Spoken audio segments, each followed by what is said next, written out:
করতে পারবেন একেবারেই সহজে।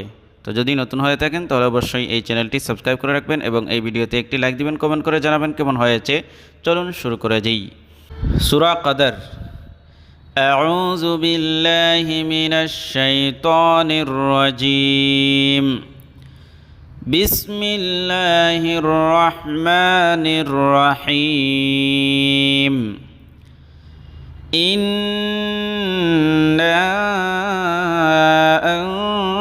আনজালনাহু ফি লাইলাতিল কদর। হামজা নুন জের ইন, নুন আলিফ জবর না, ইন্না।